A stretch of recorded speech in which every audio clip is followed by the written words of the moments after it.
Today's Monday, June 22nd, 2020. Coming up on Roland Martin Unfiltered. Massive failure for Donald Trump at his rally in Tulsa. Yeah, he's upset. He's furious that only 6,200 people showed up. Guess what? Get ready. You'll be really furious when we fire you in November. Folks, lots of online ads targeting Donald Trump, especially from the Lincoln Project. We'll talk with John Weaver, one of the founders of the Lincoln Project Lincoln, will join us to talk about it. Donald Trump claims that the reason for the spike in COVID-19 numbers is too much testing. He even said at his rally, he told folks to slow them down. Dr. Ebony Hilton talks about that. Trust me, she's going to be on fire. Also, Demario Solomon Simmons will join us. He represents the last known survivor in the Tulsa massacre, the race riot in 1921. He'll join us. Plus, oh my God, Gary Chambers Jr. put Connie on blast at the Baton Rouge School Board meeting last week. He is here. He's gone viral, folks, and can't wait to talk about him. Plus, Reverend Dr. William Barber is here to sound the warning about the Kentucky primaries being held tomorrow. 95% of all statewide polls are closed. Also, NASCAR stands with Bubba Wallace when a noose is found in his garage. And black quarterback, Liberty University, says, peace, I'm out.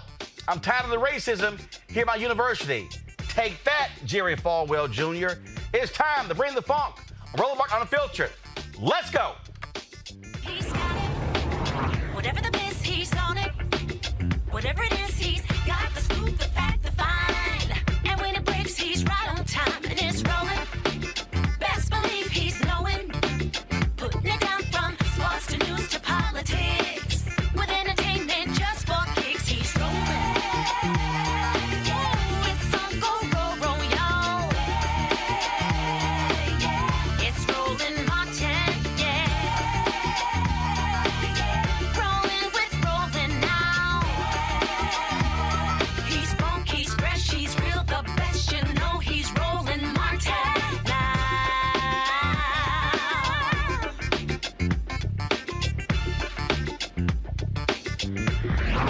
Martin.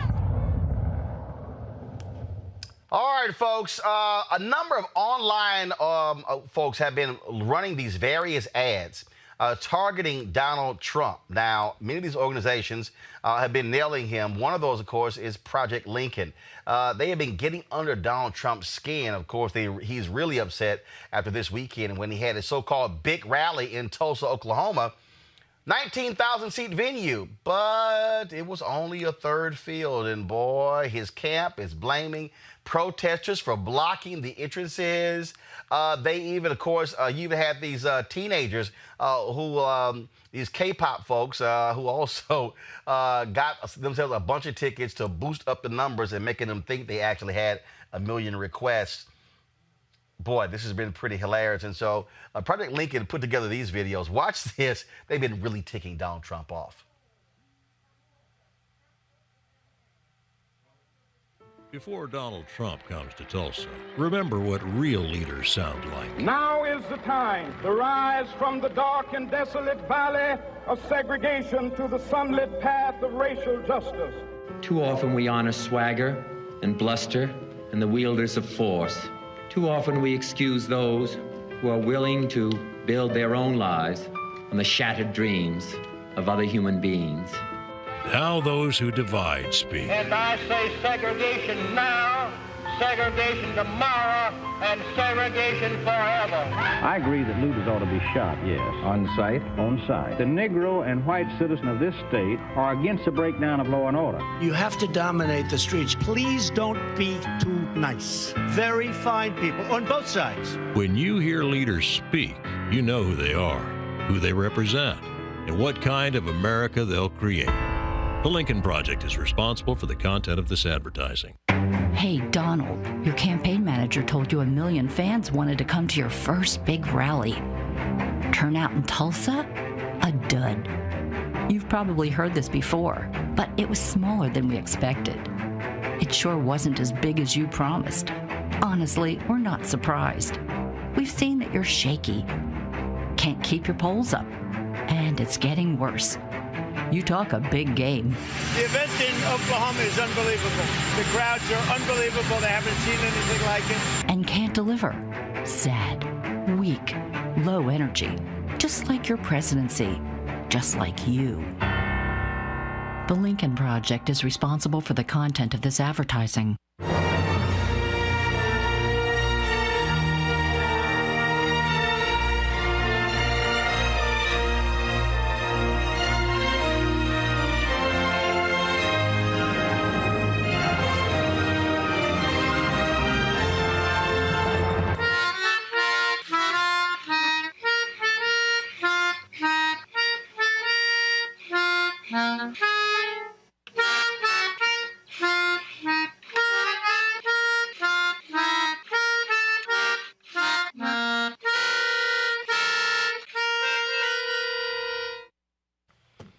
Oh, isn't he so sad? Joining us right now is John Weaver, one of the founders of Project Lincoln. John, glad to have you here. Project Lincoln, a group of longtime Republicans who have been embarrassed and ashamed at not just Donald Trump, but also the Republicans who allow him to do what he does. That's right. I mean, we're not just going after the president for all of his conduct and behavior that you chronicled so well, but he wouldn't be this powerful party in so many sectors had he suffocated himself. Hold tight 1 second, John. Hold on 1 second. We're having a slight issue with your audio. So, folks, if y'all could go ahead and get that resolved and then let me know when it's fixed. Okay? Do we have the audio fixed? All right, just let me know when you have the audio fixed, and then we'll get that taken care of. I want to introduce my panel, Dr. Avis Jones-DeWeaver. She's a political analyst. Mustafa Santiago Ali, former senior advisor to the Environmental Justice EPA. Also Eugene Craig, CEO of the Eugene Craig Organization, and also a member of Project Lincoln. So let me know when we have John's audio fixed. Eugene, I want to start with you before I go back to John once we have that fixed. I mean, this has been driving Donald Trump crazy. He literally spent a lot of time at his rally trying to beat back a couple of the ads that they've dropped because they've been just hammering him. They're in his head. Eugene, your mic is probably muted. You got to unmute your mic. Talk about the residual multiplier of going at Donald Trump the way you have to go at him. What's been missing from the Hold on, same thing. Hold tight 1 second. Same thing. Lots of feedback on your system. Guys, get Eugene fixed. I want to go back to John Weaver. John Weaver, so folks, please get the audio straight for our panelists. John, back to you. You're making your comments. Go ahead. No, I mean, we're obviously going to go right at Donald Trump every day until actually January 20th, when Vice President Biden is sworn in as president. But much of the problem we're facing in this country is that we have a Republican Senate that has subjugated themselves to Donald Trump, and they have enabled him and his worst instincts. And generally, all you hear from them are crickets, quite frankly. It's shameful behavior, and we're going to prosecute the case against them just as well. And I mean, look, this is a significant piece here because obviously he despises never-Trumpers. But the reality is, John, there are a lot of Republicans who fell in line, who frankly have been drunk with power. And that's really what this has all been about. They'll complain privately about Donald Trump, but then go right ahead. I mean, even though John Bolton is running around with his book right now, I mean, the Donald Trump you see today, we knew in 2015. We knew in 2011 when he was a birther. But Bolton wanted to work for him. Look, I get Senator Mitt Romney all of a sudden trying to, make the case and complaining about Trump. But Mitt Romney actually interviewed and wanted to be his Secretary of State. And so where I come from, if you know who a person is, you don't want to associate with them at all. Well, look, Roland, I was watching the SEC Nation the other day, and I forget who said this, but if someone tells you who they are, believe them.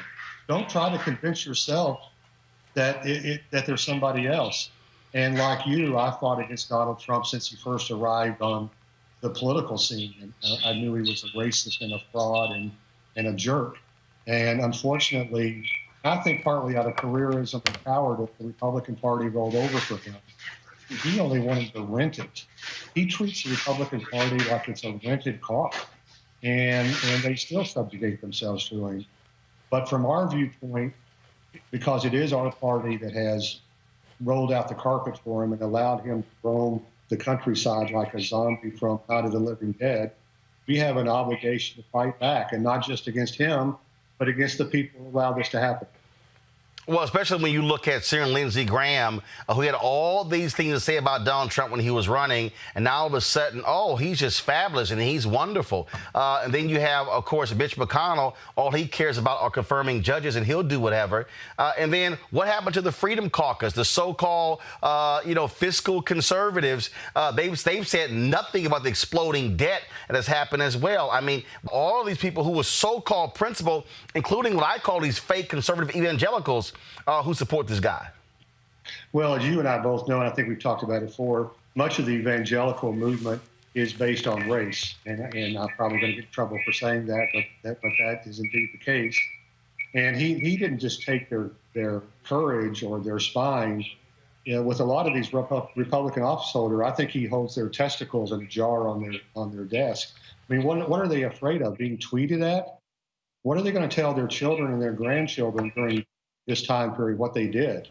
It's remarkably shameful, and we're obviously angry about it, but we're trying to be focused and bring about a message that can attract enough Republicans and disaffected Republicans and independents to make sure that we don't have a close election in the fall. And y'all have been putting out a number of these ads, and so the goal is to raise more money, and also you're also targeting these ads to run in battleground states. Democrats only need 4 seats, a net gain of 4 seats to take over the United States Senate. Is that also part of the plan? It is part of the plan. I mean, we're focused on an ever-growing number of U.S. Senate seats. Roland, we've run ads, I think, in 6 or 7. We're going to be involved in 3 or 4 more, and consistently in a handful. And remember, Trump became president because of 77,000 votes spread over 3 big states. But now we have a multiple number of states that he carried against Secretary Clinton that Vice President Biden either has a significant lead in or is tied in. And so, but we're also looking up and down the ballot. In Texas, the Democrats are only 5 or 6 seats away from taking over the Texas House. And look, if we get rid of Trump this cycle, we still have the Tom Cottons and the Josh Hawleys and the Ron DeSantis and the Greg Abbotts to deal with. So, there'll be future episodes of, Night of the Living Dead searching for crazy MAGA zombies. We're not dead. We're not going to be through. All right. Well, look, we certainly we look at those ads, have run a number of those, and it is good to see that there are Republicans who say, look, we're still Republicans, but we simply cannot stand and support this disgraceful person sitting in the Oval Office. Yeah, that's right, Roland. And look, there's a need for a center-right party in this country, but the first thing we got to do is burn the one down to the ground that doesn't care about the Constitution, the rule of law, or treating every American with the respect and love that each person in this country deserves. And until that happens, we're going to continue to fight. All right, John Weaver, Project Lincoln, we appreciate it. Thanks a lot. All right, gig 'em. Gig 'em. Let's go to Eugene Craig, who is, of course, a part of this. Eugene Craig, people should not underestimate this organization. Again, the ads that they're putting out can have an impact when it comes to appealing to those Republicans disaffected with Trump, but also independents. Yeah, and the thing is this, right? You got to swing at Trump in a way that gives the same energy that Trump sends out. And that's what Project Lincoln's doing. It's something that, the Republicans haven't done and something the Democrats haven't done. And it's a wide open lane that has to be occupied. And it's something that I'm really excited about. And I'll tell you this, it's something that there are a lot of black Republicans that aren't Trumpers, that have been around for a while. By for a while, I mean, they put their time into the party, and they're looking up and they're seeing, hey, this is the party I subscribe to. And look, they have a home they can find here at Project Lincoln, and probably another organization that may pop up. But the thing is this: you got to swing at Trump, and you got to swing at Trump. Yeah, you got to swing at him hard. I love Michelle Obama, and I do think in most circumstances, when they go low, you go high. But when it comes to Donald Trump, the only way to take him down is when he go low. You have to take him to the ground. Look, Avis, Eugene is absolutely right. Look, let's just be real clear. Republicans know how to do messaging. You know, it goes all the way back to Reagan's right-hand man. They understand bumper sticker slogans. They understand those things. In fact, folks, we're going to have it in another. But guys, if y'all could get that Confederate ad ready from Lincoln, from the Lincoln Project, it's a perfect example when they set it up: America or Trump. I mean, it's about messaging to an audience and framing it in a way that they actually understand, Avis. Mm-hmm.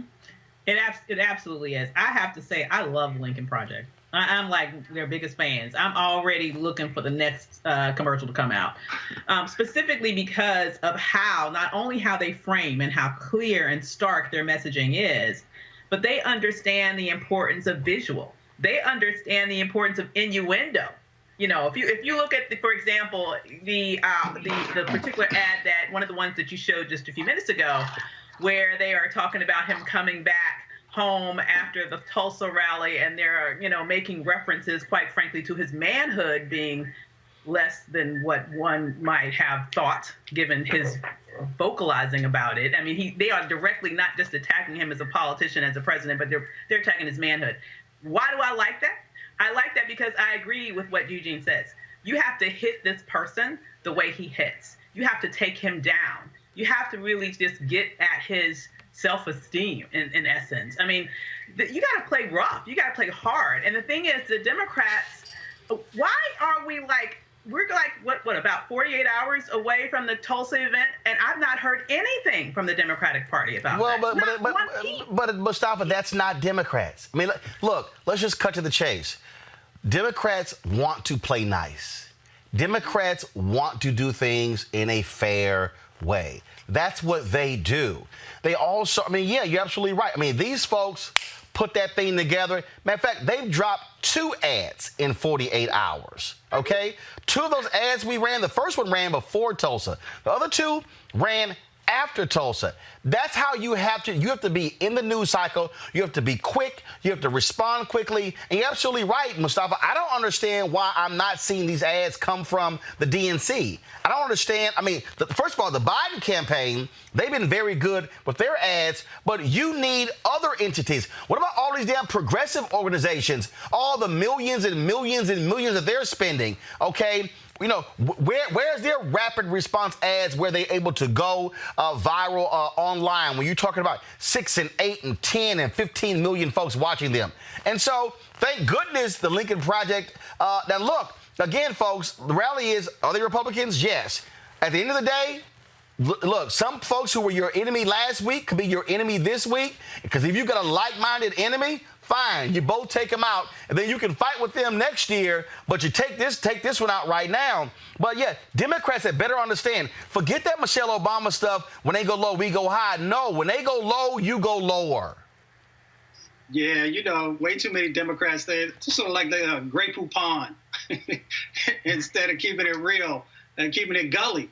I mean, you know, if that's what, you know, Trump wants to get down with, folks got to get down with him the exact same way. And as you said, it's got to come from multiple directions. You know, it's amazing. You got hundreds of millions of dollars that go into campaigns. And when you don't see folks effectively creating messaging, and you don't even have to frame a different narrative, Trump gives you everything you need to show that his policies and his actions in many instances are lethargic. Some people might say impotent in some ways to go with the flow from the Lincoln Project. So we just got to make sure that people are getting focused and that is coming from multiple storytellers, because you need that so that it reaches different audiences and they see themselves not only reflected in the impacts that have been happening, but also reflected in how change can actually happen. In fact, we put together, folks, a compilation video of different groups that have been targeting Donald Trump. Watch this. Nobody respects women more than I do. Do you have any questions? I have 2 questions. No, it's okay. Next, please. But you called on me. I love women. I cherish women. She's shocked that I picked her. I'm not thinking, Mr. That's President. okay. I know you're not thinking. You never do. I'm sorry? I have great respect for women. What a stupid question. But I watch you a lot. You ask a lot of stupid questions. The way he treats the female reporters is different. Sit down. You know you're a fake. You know that. Caitlin Collins was banned from a late afternoon press event because the White House didn't like a question she asked the president. Women! I love the women. April Ryan. You talk about somebody that's a loser. You're so disgraceful. It's a racist question. Keep your voice down. I'm not responding to you. I'm talking to this gentleman. The way he reacts is different, and I think it's time to say so. What is the secret of your success? The president was given or inherited a large portion of his father's real estate fortune, worth at least $413 million today. 9 out of 10 people don't like what they do. They go from job to job, ultimately becoming nothing. You'll absolutely love Trump steaks. The 3 Atlantic City casinos filed for Chapter 11 bankruptcy protection. 2 years after it opened, the company was history. It never made a profit. Trump University was fraudulent. His family's charity accused of misusing funds. Shakespeare said, never follow an empty wagon up here. Never follow an empty wagon. Because nothing ever falls off.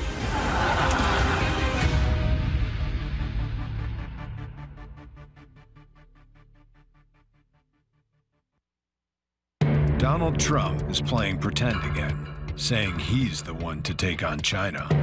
They can't wait. They know who Donald Trump is. Weak, corrupt, ridiculed. China beats him every time. No matter what he says, China's got his number. Trump even begged Chinese leader Xi to help him win re-election, like a dog. Trade negotiations? China won.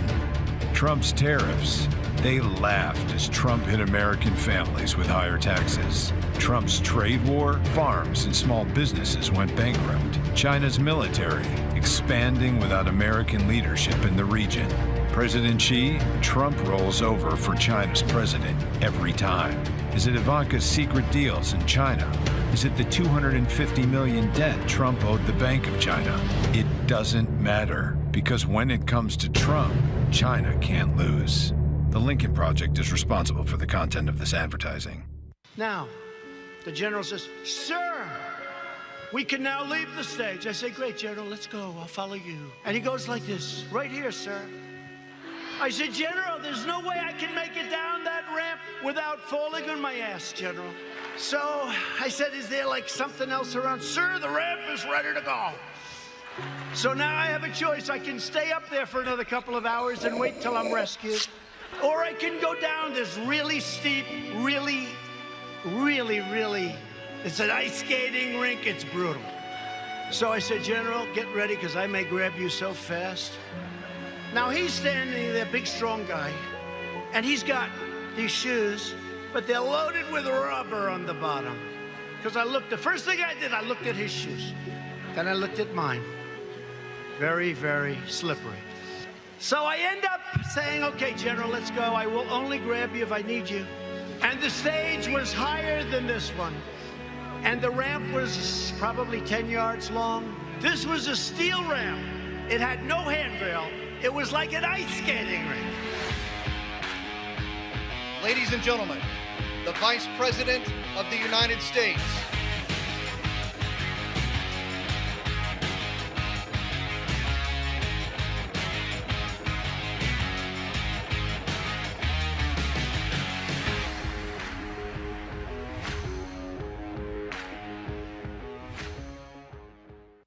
The men who followed this flag 150 years ago knew what it meant. Treason against their country. The death of the United States. America defeated the men who followed that flag. Those with honor surrendered and cast it aside forever. So why does it keep showing up today at events supporting Donald Trump? And why does he call the folks who carry it very fine people? I think there's blame on both sides, but you also had people that were very fine people. What does it say that they're all in for Trump? What does it say that he won't condemn a flag of hate, division, and losers. Will not replace us! For us, it says this is a time for choosing America or Trump.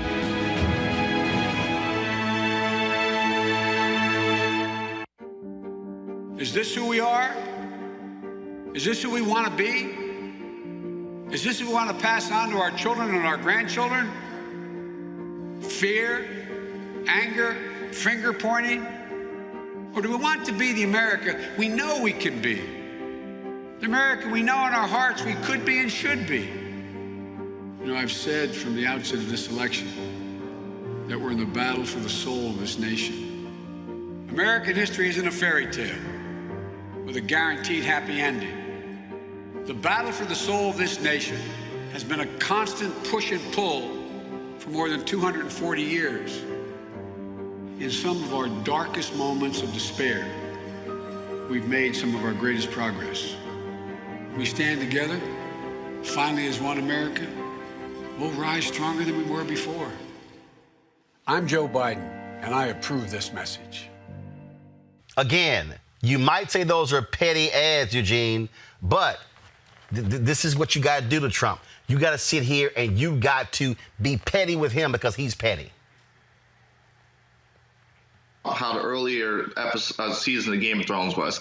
Anybody can get it at any time for anything. That's how Trump operates, and that's how you have to operate with him. You can't, I said, we said it back during the election cycle. You cannot, the issue with everybody that ran against Trump, Republican and Democrat, is that they were trying to be presidential while he was trying to be a street fighter. The only way you can deal with a street fighter is by being a street fighter. Sometimes you just got to knock him the hell out. And that's what you got to do with Trump. You got to stab him up. You got to cut him up. You got to shank him up. And that's the only way you'll beat him. This election is going to be won on the margins. And that's what black folk and non-black voters. It's going to be one of the margins. And ads like this is how you increase that margin. It's how you lock in voters early. It's how you make sure black men don't, decide that, 10, 15% of them don't decide that they want to go and vote for Trump because they're reminded, hey, this guy isn't not just a closet racist, an overt racist.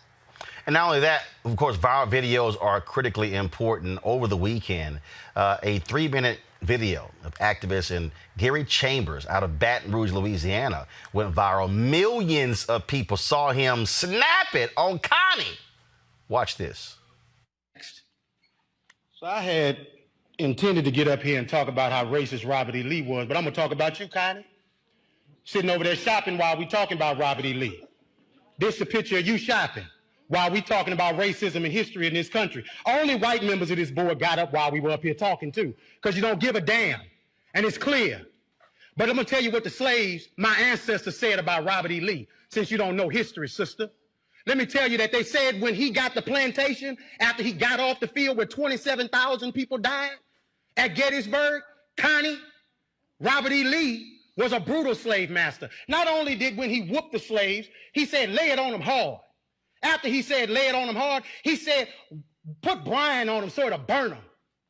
That's what Robert E. Lee did. And you set your arrogant self in here and sit on there shopping while the pain and the hurt of the people of this community is on display because you don't give a damn and you should resign. You should have resigned 2 years ago when you choked a white man in his house. You should have resigned 2 weeks ago when you got on TV and said foolishness. And you should walk out of here and resign and never come back because you are the example of racism in this community. You are horrible. Now to the rest of the board. You have an obligation to the people of this community. And 81% of them are black. And do you need a Klan rally outside, Mr. Goday, before you end it? Because holding it up means that you put that building in jeopardy. You do, sir. Because all over the country, they're burning stuff down. And black folks in this city have stood with protesters. I ain't seen you elected officials out there with them, making sure that nothing goes south in Baton Rouge. It's been folks in this community who give a damn, not just when it's comfortable, but every time. And 4 years ago, we came down here. Mr. Drake, they say you're a good man. Be a good man. Black folks say you're a good man. White folks say you're a good man. Your legacy is attached to tonight, brother. Your legacy. Now, let me say to the black members of the board, it's the most solidarity I've seen out of y'all in forever. Let's keep it that. Let's stand on this moving forward. Because we don't need to apologize for Connie, Evelyn. She showed you who she was when she was... Oh, love it. He was calling for East Baton Rouge Parish School Board member Connie Bernard to apologize. She later did so, and she said, no, I wasn't shopping. There was a pop-up ad, and I was trying to figure out how to get rid of it. She lied because she was scrolling down on the ad. Gary Chambers is the publisher and advocate for the Rouge Collection. He joins us right now. Gary, you all up in Connie's ass. Well, brother, you know, sometimes that's what it requires. Well, the thing that gets me is she lying in her apology. She was scrolling down. She was scrolling down. She was shopping. She didn't want to hear none of that. She's sitting next to a black woman, Evelyn Ware Jackson, who serves on the school board with her. And while Evelyn is expressing her sentiments about Robert E. Lee, Connie is sitting there scrolling and shopping. And for me, it really just pissed me off. And I just could not contain just letting them have the unadulterated truth. And what you guys saw is a reflection, in my opinion, of what we as black folks deal with when we deal with our government. That here black folks show up pleading our case about why we should do something to change something that is clearly systemic and structural. And we got a school board member who's just sitting there saying, the hell with what y'all doing. I'm going to just go shopping while y'all are pleading your hearts out to us, the government. You also made a point. You said that 81% area. How many white board members are on this school board, and how did that happen? So let's talk about that in a real way. So Baton Rouge first of all, we had the longest standing desegregation case in the country. That's number one. And the school district encountered white flight like never before in the 50s, 60s, 70s, whenever desegregation began to happen.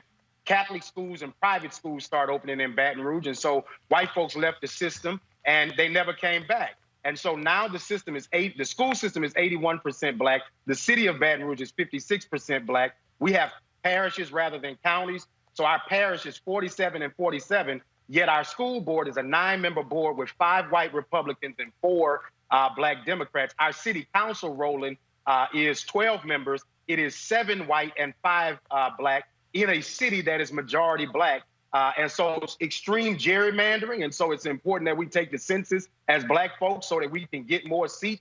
But we have got to be pressing the gas on these people every day, because this is what builds an inequitable system. Well, you're absolutely right. And again, the fact that they are holding the power, and the reality is their children are not going to these school systems. And this is also, I mean, we saw the same thing in Ferguson. They just got their first black mayor. This is a 67% black city. So this is our second black mayor. Mayor Sharon Weston Broome is our second black mayor.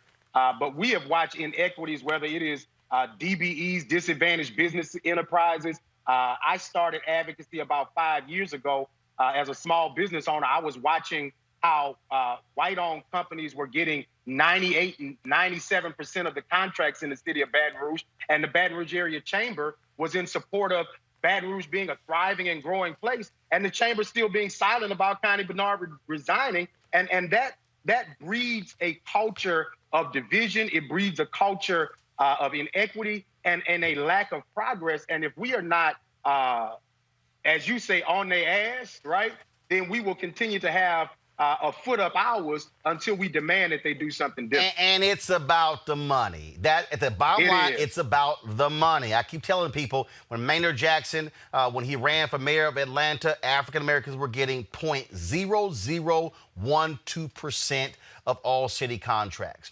And then the other day, I saw some Republican tweeted, "Oh, look at all of these black mayors you've had in Atlanta." I said, don't get confused. White folks in Atlanta still want to be able to control the money. And the only reason they have not been able to keep controlling the money because those black mayors used the power of that airport and said, nope, we're going to ensure we open these doors. And that's what this boils down to is. That is, they say, look, we might lose the demographic numbers, but if we control the money, we control the city, the school board, the state, the nation. And so, Roland, I did a video about a week ago where I was talking about, I don't believe that there are black meccas. I know that folks have advocated that Atlanta's a black mecca and D.C. was a black mecca at one point. because at the end of the day, those cities are municipalities that are still checked by their state government. And so a state like Louisiana, which is 34% black, a city like Baton Rouge, which is 56% black, when you look at a majority black city that still has a majority white council, or when you look at Atlanta, where voter suppression is still in operation because Kemp, the governor, was the Secretary of State, suppressed the vote, and then when he's governor, we've got black folks standing in line like that. As long as the checks and balances are above us and they have the power of the state legislature, we are still in a battle. And so we've got to be deliberate about all politics being local and not just voting in this presidential election where Donald Trump, Agent Orange, is doing his thing. We've got to focus in on the people where that federal money and that state money comes down to the local level. Yep. Our school board in Baton Rouge is a $425 million budget. Our city of Baton Rouge is a $900 million budget. The state of Louisiana is a $27 billion budget. And when you talk about those resources and 95% of those monies going to white businesses, well, that explains why black folks don't have the same level of income as white families, because the companies that we own do not get fed into by our tax dollars. And the assault on us is that they are taxing us, right, without giving us equal representation. But this is also why, and when I did the State of Black America report in Indianapolis, this was October, and I said, if you were or are a public worker, stand up. Probably about 80% of the room stood up. And I tried to walk them through this thing. And I said, do y'all understand who actually controls Wall Street? And people looked at me like I was crazy. I said, this is who controls Wall Street, pension funds. Yes, sir. I said, pension funds are the ones who give billions of dollars to hedge funds. And I was on a call the other day on this, there's this exclusive app called Clubhouse, and a whole bunch of venture capitalists on there. And somebody asked me the question, they said, how do we change the VC world? I said, see, you focus on the wrong thing. You can't change the VC world unless you change the pension world. I said, because see, and then I said, where does the money come from in the pension world? It comes from the public workers. So really what has to happen, Gary, we've got to get these black folks who are public workers, who are retired teachers and police officers and firefighters and secretaries and janitors to say, you need to be mobilizing, saying, we're tired of all these white folks controlling the pension funds. We need to see black lawyers, black bondholders. I said, all of us, I said, if that level of people rise up, then you change the pension boards, then you change the Wall Street, then you change the venture capitalists. I said, it comes down to the money. Yes, sir.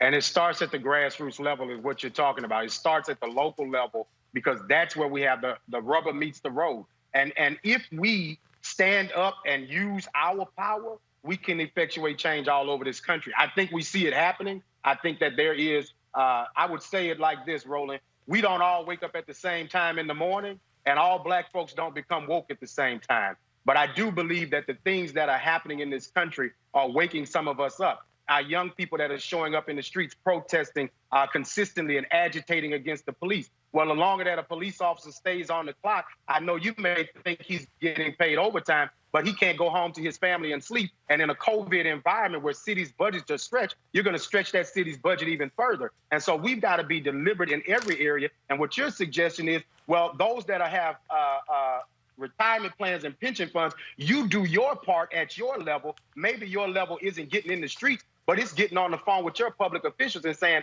enough is enough. Absolutely, absolutely. And now, first of all, you got to be shocked at how this thing has spread. I mean, I saw entertainers and others. I mean, like Morning Joe reached out to you, all the rest of these people. And see, here's my whole deal. I'm glad those folks are posting those videos. But the reality is, I need them posting that kind of stuff every day, using their influence, and for the Morning Joes of the world to be calling folk like you on a regular basis versus having the Donnie Deutsches of the world saying the same bullshit he normally trickles out all the time. No, have real people who on the ground speak. See, I ain't got a problem because the show is called Unfiltered.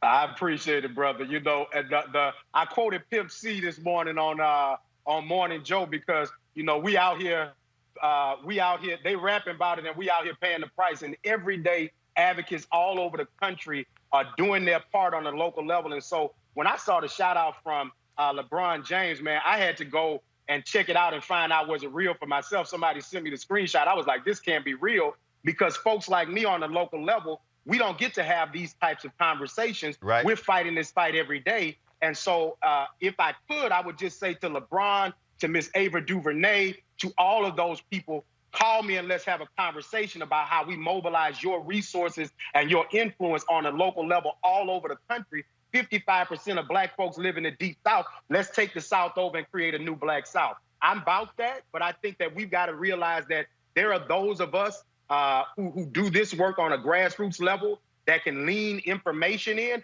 with those resources. And when we bring in every aspect of what we do as Black folks, we already know we magical, but how are we going to be powerful with that magic? And what are we going to do? My homeboy Ryan Thompson has a quote. He says, we treat our entertainers and rappers like scholars and our scholars like entertainers. And until we get to the point where we treat our people in our community that do this work with the honor, and listen, I appreciate the love and support, brother. I am mobilizing right now because I want to go all over the Deep South and train new Black leaders, because what you see is the passion of young people. And it's no disrespect to those who came before, but some of them have stayed over their due. And I'm 34, Roland. I'm not going to be 70 fighting these same battles. And I'm going to have that same tenacity. But we got to pass this knowledge down, because there's brothers like Cleve Dunn and Edmund Jordan and Baton Rouge who shared knowledge with me when I was 29 years old and said, hey, brother, you got this media platform, but you ain't doing nothing with it. Lean in for your people, right? And so I've been doing this for the last 5 years, but we can turn this up. The beauty of this moment is, I think, like I said, we don't all wake up at the same time, but I do that alarm clock is going off, brother. Well, I'll say this here. First of all, I saw Ava's tweet where she said, man, who is this brother? And then I went to your Twitter feed and I saw you were following me, and your email was on there, and I sent her your email. Wow, I appreciate that, brother. So I met you at Essence a few years ago, and I'm definitely going to drop that picture. I know you meet a lot of people, but I've been a fan for years, brother, because you've been speaking truth to power in a way that many people don't appreciate. And for folks like me on the local level who need Black folks to tell our stories, Black man, I appreciate you and I love you to the moon for what you do. And I know that the reason you're not on CNN is because you are unapologetically Black. And we as Black folk got to say, Roland Martin is important to our culture. Roland Martin is important to our people. And we got to stand up with this Black man, because he's putting our platform out there where we can tell it without having to be sugarcoated. Roland, I put my Connie, go home Connie shirt on because I was coming on here with you, because she got to go, baby. She got to go. Absolutely. She got to go. Absolutely. Well, I tell you what, when you talk about all the Karens of the world, and trust me, I think you about That's to add Karen Mama. You about to That's add, Karen Mama you about to add the Connies to the world. And y'all do me a favor. See, this is just so y'all know. See, I pay attention to everything. This is when I knew, when I saw the video, before Gary said a word. Y'all play the video. Look at Gary's left hand. He had the pimp hand position. He knew he about to smack y'all. Look, watch the left hand. Right there. Right there. See, right there. Look, see, I need y'all to see. I need y'all to see. Come on back. Y'all need to see. Y'all see what he did? He put the hand out, then he extended the hand like, now I'm about to smack the hell out of you right now. Because I got you. Oh, yeah. I got you. Absolutely. We're going to get the business clear. And Roland, let me say this, brother. We as Black folk cannot continue to let these folks slide. We are voters. We are taxpayers. Every time you go to the store and spend $1, the government is taking some of your money. Your check, the government is taking some of your money. Your property, the government is taking your money. Even if you are a renter, when you pay your taxes, the people who pay the property taxes, take your rent money to pay those property taxes. So I'd be damned if we ought to be quiet and we ought to stand in their face and agitate them. Roland, there were young Black protesters in Baton Rouge that took a protest to the district attorney's house because he ain't doing nothing about the injustices. And I want to talk to you at another time about the Baton Rouge 3, because Trump's DOJ is attempting to overcharge 3 young Black people who committed simple arson, and now they're being charged with, what is it called? Interference with interstate commerce by Brandon Freeman the U.S. Attorney for the Middle District of Louisiana. Okay. Well, I just had to get that in there fine. because it's important, because they are attempting to overcharge these people. Well, we'll certainly have you back on, talk about that. And one of the reasons we created this platform, because there are a lot of activists like you who don't get called on national television unless a video picks up millions of followers. And so we've had many folks like you on for that very reason, to be able to bring light to sort of some of these issues. So we certainly will have you back, Gary Chambers. Thanks a lot. Thank you, brother. I appreciate you. Appreciate it. Do good and seek justice. Yes, sir. Thanks a bunch. All right, folks. Look, what you just heard is why this platform matters, and that's why we need you to support what we do. Folks, I came in today, and these, of course, these are actually envelopes of people have actually mailed in money orders to be members of our Bring the Funk fan club. We've got Raymond and Veronica Short Jr. Sent me, they contributed. They said, thank you for your determination, educational, and professional preparation, which caused you to create the Roland Martin Unfiltered program. I enjoy the guests and his or her diverse perspective. And as a Howard University alumni, I love to listen to Dr. Carr. And then, so they wrote that. Then we said, thank you for your platform and your program, Shirley Williams, and Gabrielle Williams, originally from Nacogdoches, Texas. We had, of course, right here, Noni Harrison. Your daily digital show is a service that is unsurpassed. I am truly a fan and have been for years. Please accept the cashier's check as an enormous thank you. Your light shines bright. God bless you.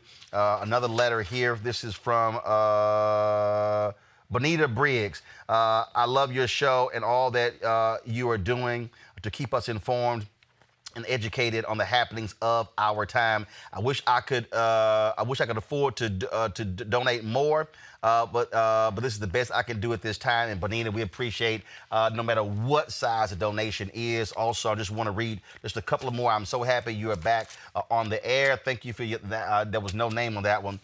This is from Marvin Bryant, who wrote, thank you for your knowledge of history information. Keep us with the facts via receipts and doing so with a great sense of humor. And so, folks, if you want to join our Bring the Funk fan club, do understand every dollar you give goes to support this show. Pull it up, please. You can give via Cash App, $RM Unfiltered. Come on, folks, let's go. Y'all, I was doing this. Y'all should have been ready. Let's go. Pull it up. Cash App. Thank you very much. Cash App, $RM Unfiltered. PayPal is paypal.me/R Martin Unfiltered. Venmo is venmo.com/RM Unfiltered. Of course, if you also want to send a cashier's check, you can do so. New Vision Media, Inc., 1625 K Street Northwest, Suite 400, Washington, D.C., 2006. Please make it out to New Vision Media so we can deposit it properly. I've got so many other letters. I'll read some of those later this week as well. I want to go back to my panel real quick here. What you just heard there, Mustafa, what Gary laid out is exactly what the fundamental issue is. We must be in a position to challenge authority, and what he did to Connie and calling out those black board members and those white board members, that needs to be more of that. And I keep telling people, I keep saying to, look, you in Alpha, I am as well, brothers in black and gold, people in crimson and cream, people in pink and green and all these colors, people who are not Greek, 100 black men, ladies of distinction. We should be just hitting these school board meetings and city council meetings and county commissioners meetings so they can feel our power and our presence. Yeah, no, I appreciate Gary. He was pulling receipts on people left and right. And you know, and that is definitely a part of the process to hold people accountable and let folks know, you know, what time it really is. But the other part of it is us, as you said, getting engaged. You know, we should be running the school boards. We should be making sure that we are running candidates for the school boards. We should be also making sure that we're preparing people to be the next judges and supporting those judges who actually, you know, care about what's happening inside of our communities. There should be no sheriffs. There should be, you know, no police chiefs coming into the mix that have not been vetted by our communities. We know the impacts when we are not doing that. So why don't we flip the script and make sure that before people get these jobs, that we are fully engaged in the process, letting people know that we were going to hold them accountable, but also what we are expecting from them. Lots of times when we don't let people know what our expectations are, they think they can play with us. Avis, at the end of the day, again, mobilization, challenging authority where we are and using our power is critical. Absolutely it is. And I was so proud to see him take Connie and that entire school board to task You know, as you mentioned, this is exactly what we need to be doing all across the country. And I love the fact that, you know, he was fully in his power as he was doing so. And we're already seeing what's happening as a result.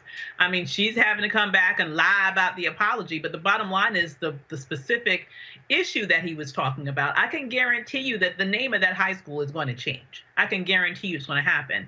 And that's what it takes. It takes people who are willing to stand up, speak truth to power, and let the chips fall where they may, and fight for what they want. And that's really what's required to create change all around this country at every level of government, from the grassroots right on up to the top. Look, folks, this impacts everything that we do, including COVID-19. As of today, there are 2.2 million cases of COVID-19 in the United States. 27,000 of those cases are new. 119,923 people have died from the disease. 308 of those deaths are new. Now, of course, among the many ignorant remarks made by Donald Trump at his rally on Saturday, watch this one. Here's the bad part. When you do testing to that extent, you're going to find more people. You're going to find more cases. So I said to my people, slow the testing down, please. They test and they test. We got tests. If people don't know what's going on, we got tests. We got to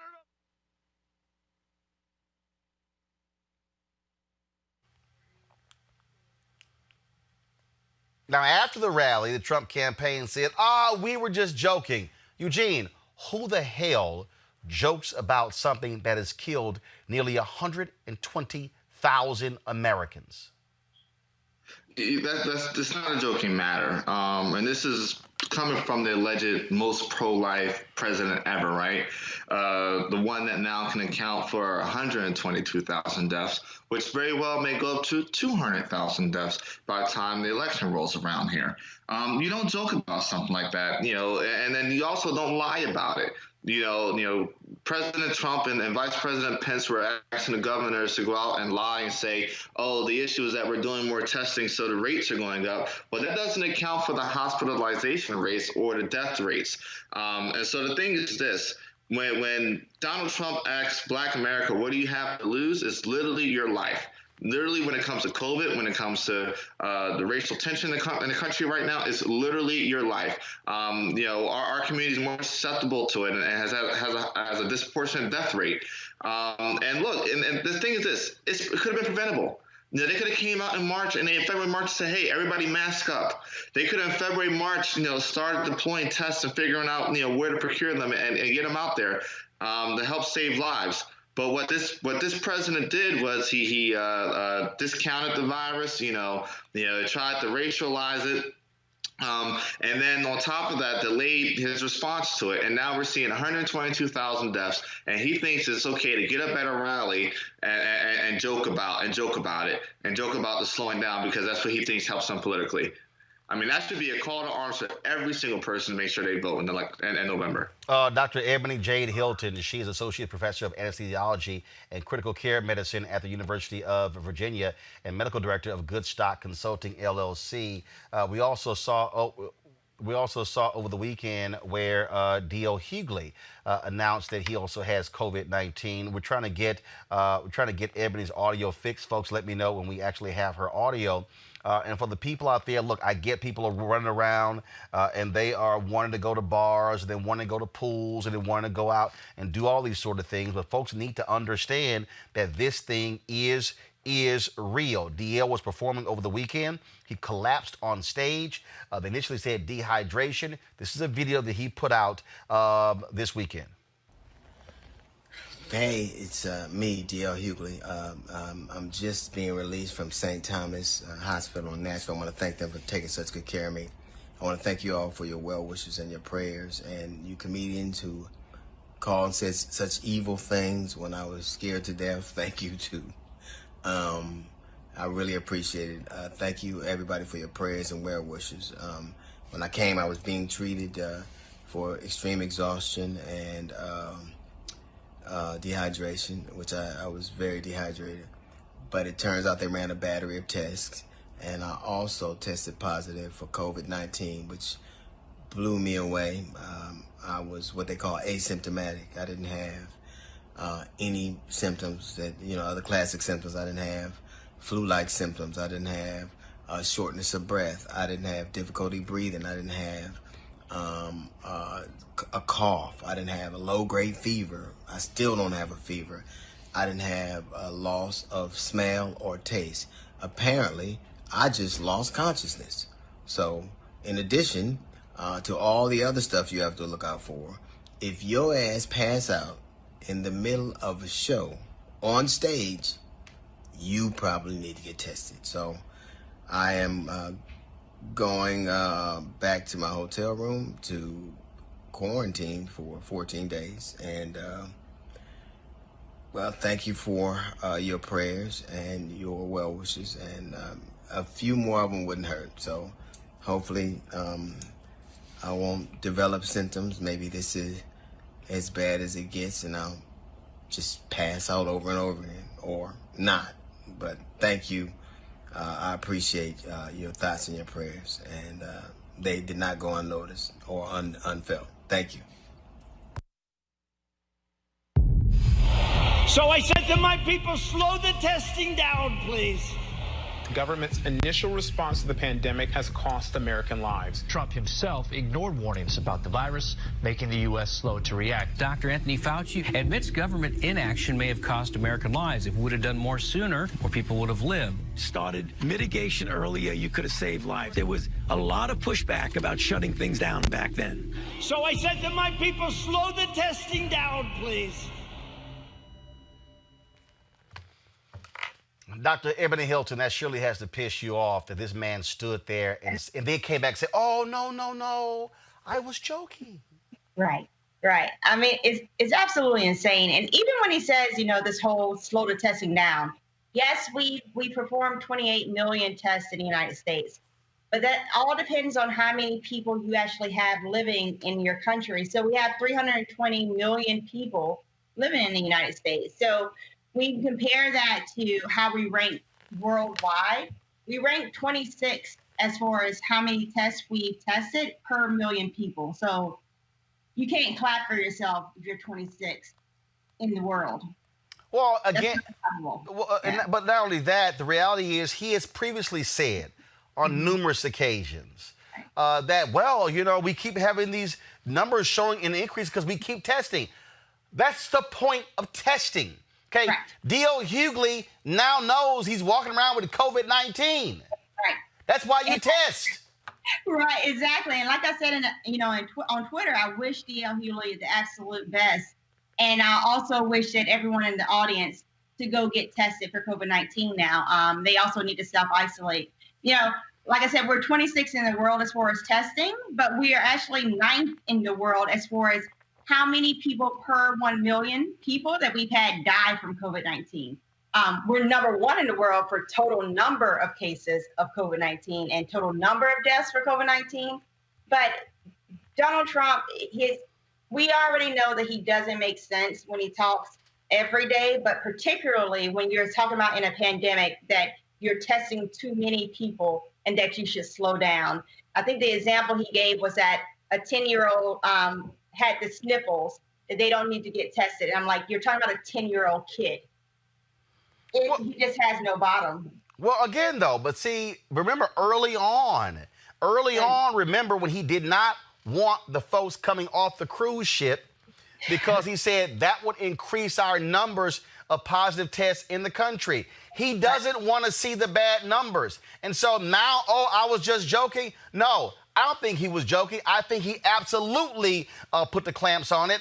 That's why we barely seen Dr. Birx. That's why we barely seen Dr. Fauci. That's why you don't have daily reports going on. That's why Mike Pence is out there downplaying what's going on. And what's happening? Why am I weighing Houston strong? Because my people in Houston and my folks in my native city, all of a sudden, hospitals in Houston are telling doctors, discharge as many people as possible to free those beds up. The governor of Texas, all of a sudden, the guy who wants to open everything up, now says he's alarmed by the number increases. It's because of idiots like you, Greg Abbott, who are so insistent on ignoring people like Mayor Sylvester Turner of Houston, ignoring the mayor of Dallas, and county judges who were saying, slow this down, we're not ready. And now all of a sudden, numbers are going up.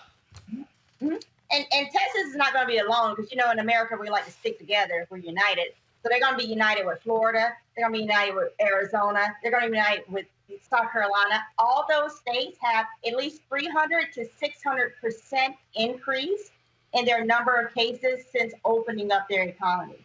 And so we talk about this time and time again. You can't open up an economy against a virus of which you have no strategy, because biology will always win against economy. It does not care if you make a dollar or not.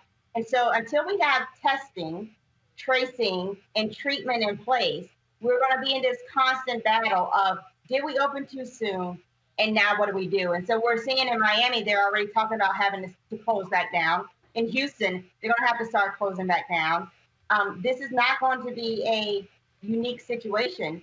People are going to die in droves because we're just not ready.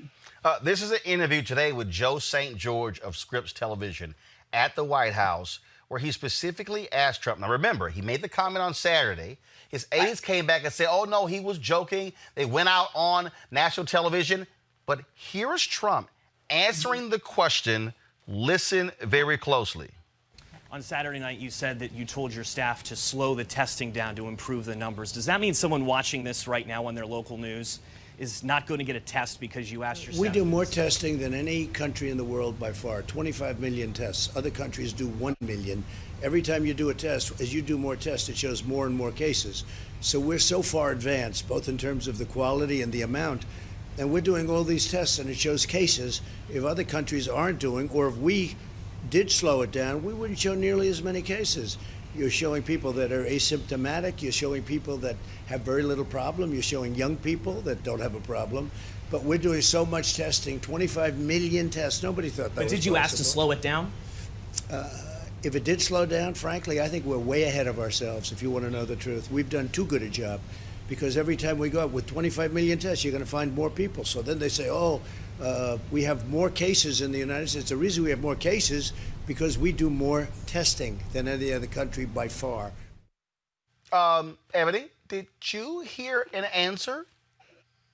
I heard him say that we're doing too good of a job. And I don't, on what day ended in a why? I mean, this is when I say that there truly does need to be a 25th Amendment, because we're into dangerous territory of where this is negligence, and not even negligence. This is criminal activity of where you are intentionally trying to slow down a process by which your citizens are depending to live and not spread a virus to other citizens within the United States. That makes it's like bioterrorism on your own people. So I need whoever does the 25th Amendment to do that part, so we can do our job in the hospital, which is to try to keep as many people alive as possible. And right now we're losing that battle, and it's unnecessary. I'm going to pull in my panel here, Mustafa. When you see what's going on here, again, what's happening in Texas, in Louisiana, in Alabama, we're seeing the cases in Florida. People need to understand that this thing is real. When I look at those photos with that woman who had a double lung transplant, Mustafa, and I see that COVID lung, I'm going, hey, y'all can go to hell with all this group get together and trying to hop on planes, flying everywhere. This is still a deadly virus. It's extremely deadly. But, the problem is that the president likes to create these false narratives. He built his career on being a marketer, if you really understand how he's been able to have whatever level of success that he's had. And that's because he frames out the narrative. So if he thinks if he can continue to tell people that everything is okay, if he continues to not wear masks, which sends a message across the country that, well, if the president isn't wearing one and many of the people who are part of his cabinet aren't, then that must mean that everyday Joe or everyday Connie, then it must be okay for me to continue to, emulate this type of behavior. And for me, I'm very clear. He is responsible for the 100,000 plus lives that have been lost. And he's also responsible for the trillions of dollars that have been a part of that loss. And I don't know why folks don't call it out, because lots of times if you talk to people about their pocketbooks, that may sometimes get their attention, unfortunately, before actually focusing on all the lives that have been lost, which is, of course, where we should first be focusing. Avis, this is June. July 4th is coming up. And the reality is this, Avis, people are going to congregate. And look, we saw the same thing when people out there protesting. I totally understood, Avis, why they were protesting, but was a huge fear in terms of what's going to happen when all of a sudden these folks come back with these positive tests. I know. It's so disturbing and frustrating when I go out and I see people acting like this thing is over. I'm like, it isn't, okay? I do feel fortunate living in Virginia that our governor has taken responsibility with ensuring and mandating that people wear masks when they are out in public, when they are in stores. I mean, all the stores have a sign on the door. Before you come in, you must put on a mask because they are responsible. We're responsible here because we, thank God, have a governor who is responsible. But the problem is that when you don't have a president who exhibits that level of leadership, you have a great level of variance across the nation in terms of what governors actually are looking out for the health of their citizens and what governors are not. And that is disturbing. I don't know how many times I've said on this show, and I think Trump just proved it the other day, that he was intentionally not testing or trying to reduce the level of testing specifically to suppress the numbers. And he has admitted that himself. It was out of his mouth. Listen to what he said. He said what he meant what he said. It was not a joke. And the sad thing is he does not care when people die as a result. Eugene, this is about re-election. Pure and simple. This is about Donald Trump focusing on re-election, and he does not care if Americans die. He doesn't. It's the only thing that matters. This is what matters from day one. That's what matters now. It's sad. Lives are being lost. And you're seeing, a lot of the Sun Belt governors follow his lead. You're seeing record numbers in Florida and record numbers in Georgia, record numbers in Arizona, when you don't need to, and lives don't need to necessarily be lost. But all of this is about Donald Trump getting reelected. He needs the economy to bounce back somehow, some way, to help spar his reelection. But if that Tulsa rally this weekend was any indicator of what's to come, if he can't pack out a rally in the middle of Oklahoma, then I think that Joe Biden might have a good day in November. Ebony, look, you and I talk a lot, we text a lot, and the bottom line is you're out here working damn near 7 days a week. I mean, you're working your job, and all of a sudden you're going out here trying to test people on the weekends, traveling all around the state of Virginia. And this is where you need to have politicians who are taking this thing seriously. But what you have is you have Republican governors who are so desperate to follow the lead of Donald Trump and keep following these crazy people who go, hey, what's the big deal, y'all? This is no biggie. And then they go into these stores. I'm trying to find the video. Somebody sent it to me of this guy who literally was about to fight Walmart workers because they said, you got to put a mask on. I mean, These people are absolutely out of their mind because they're like, I don't care. I'm not wearing a mask. Folks are dying. Mm-hmm. Yeah. I mean, it's one of those things. I agree. I am very grateful that I am living in the state of Virginia. Governor Northam has been fantastic. He actually hired the first chief diversity officer, Dr. Underwood, to look at health equity amongst Black and brown communities, those are lower socioeconomic status, LGBT communities, the targeted vulnerable populations. He said, let's have a whole office dedicated to see what we can do to make sure we keep Virginians as safe and healthy as possible, which should be the ideal and goal for every state and every governor. But what we're seeing is that you literally can see where are the higher cases and what is the reopening strategy. And you can tell if that's a Democratic ran state or a Republican ran state. And that is absolutely insane. But it shows the American people what we need to do, which is in November, we have to vote these people out because they are voting along party lines and not along common sense. I mean, you don't even need scientific knowledge for this. It's just common sense. Well, like here's this here. And again, when you see folks acting a fool, you can pretty much say, that's a Republican. Mm-hmm. I mean, right. So I found the video, folks. Watch it. This is actually from a Walmart in Florida. Watch this. Put your hands up. Bro, you gotta wear a mask, bro.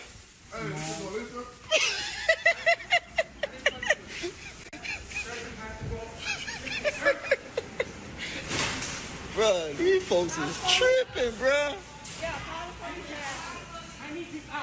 Hey, sir, everybody got on masks, man. Everybody got on masks, man. You want a mask, man? I got some. Bro, this is too funny, bro. Poor thing, man.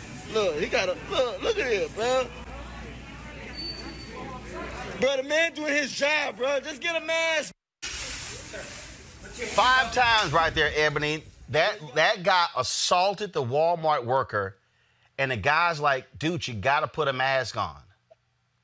And the insane thing is he looks high risk just by looking at him.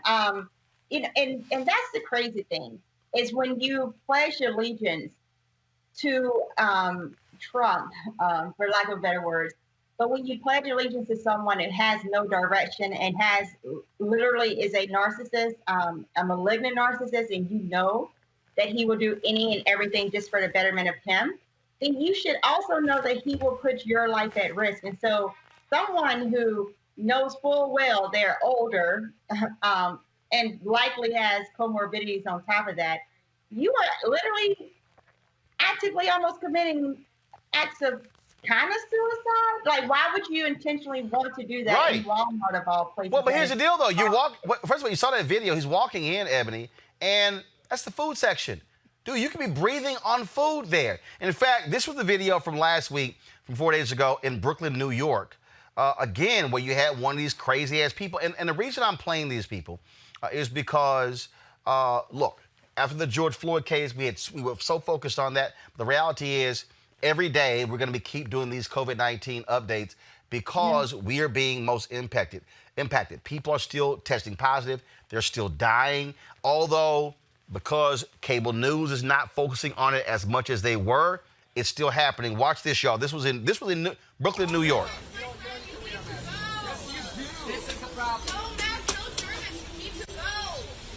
Black Lives Matter. No, she would never take this out. You need to take this out. You need to take this out. Yes. No. Yes. This is her establishment. This is her workplace. Stop. Stop. So it's a protest. It's a protest. It's not a protest. It's a protest. I'm making a protest. I'm making a protest. Yes. Yes. I'm making a protest. All lives matter. All lives matter. All lives matter. All lives matter. Shut up and just wait, you guys are allowed to make the protest. I'm not allowed to make. Here's a guy, Mustafa. You take the Black Lives Matter sign down. And she says, no mask, no service. Now I'm trying to figure out, don't you see signs that say no shoes, no shirt, no service? Mm-hmm. What's the difference? I mean, I agree with you. I mean, we could really simplify this. Whether on the federal level, the president, if he was serious about protecting people's lives, could work with Congress, can work with governors and others and say, we're going to have a national set of requirements. And one of those requirements is that you have to wear a mask. It's not that difficult.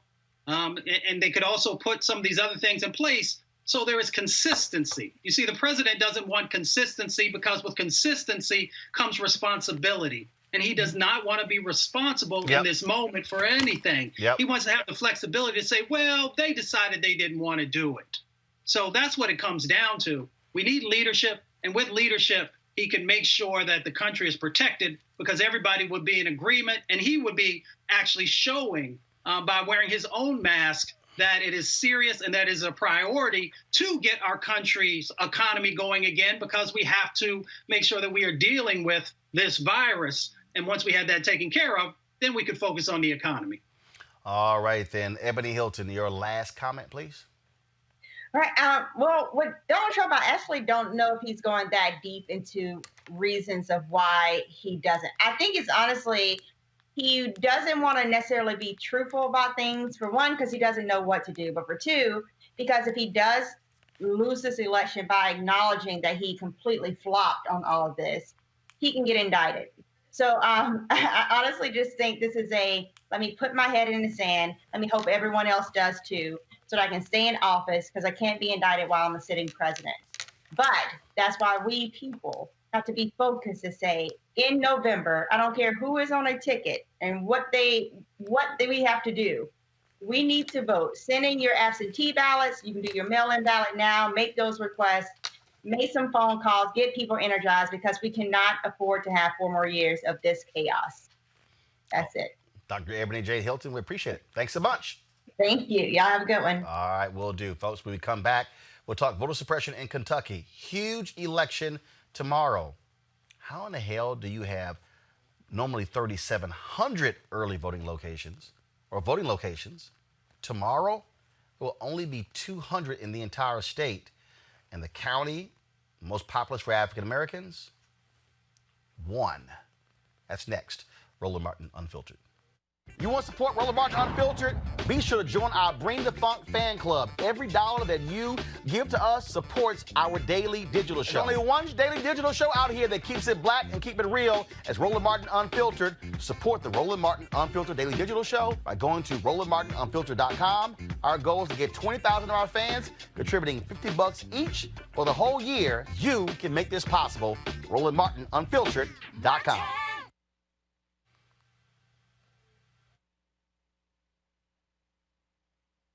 All right, guys, what's up with the video, please? Play the video.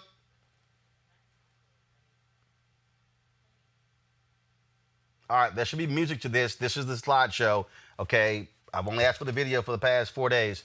All right, y'all, get that fixed, please. All right, folks, the folks at Ceek.com, we have a partnership with them, where, of course, Mary Spiel, she's the founder of Ceek, Ceek.com. She is the inventor of these 360-degree 4D headphones. Unbelievable sound. Folks, you can use this for gaming. You can also, of course, with music, videos, you name it. And so what's great about this is that the sound actually, so when you're listening, it literally travels all around your head as opposed to normal headphones. And so I really, really do like these listening to music. Like I say, they have a microphone that you can attach to it, but you can use this when you're playing video games. And so they have a partnership with them. So if you want to buy these headphones, you go to Ceek.com, but use this promo code RMVIP2020, RMVIP2020 to actually join.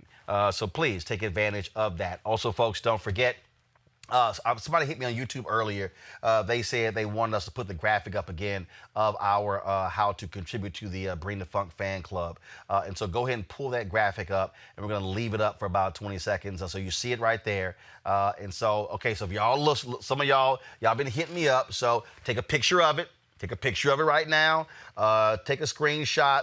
Again, you can contribute via Cash App, $RM Unfiltered, PayPal.me/R Martin Unfiltered, Venmo.com/RM Unfiltered.